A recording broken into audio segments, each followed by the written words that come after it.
সেই পবিত্র স্থানে গিয়েও তারা বিভিন্ন জায়গা থেকে মাটি সংগ্রহ করে। হ্যাঁ, মদিনা থেকে মাটি নিয়ে আসে, বলে কি খাকে শিফা, খাকে শিফা, আরো কত কথা বলে।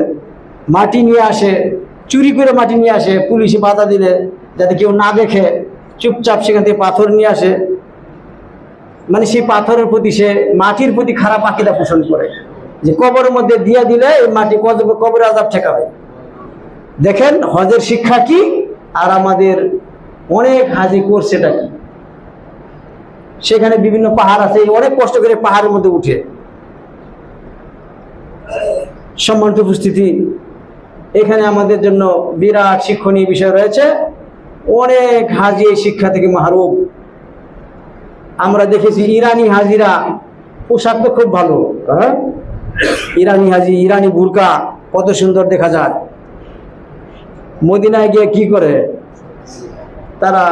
ওই ফাতেমাকে আহ্বান করে, ফাতেমার কাছে দোয়া করে, আলীকে ডাকে, হুসাইনকে ডাকে, হাসানকে ডাকে, যেটা সুস্পষ্ট শিরক।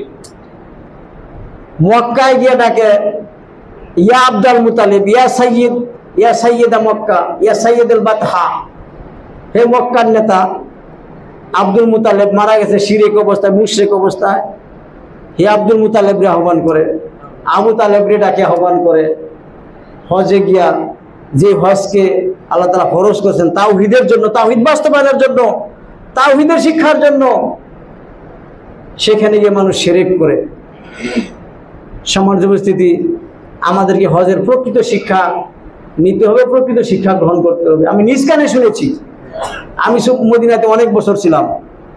হ্যাঁ, ইরানি হাজিদের এই অবস্থা আমি নিজ কানে শুনেছি, নিজ চোখে দেখেছি। যেটাকে জান্নাতুল বাকি বলা হয়, এটার আসল নাম হচ্ছে বাকুল গারকাত। সেখান থেকে মাটি সংগ্রহ করে নিয়ে আসে, কাপড় দিয়ে পেঁচিয়ে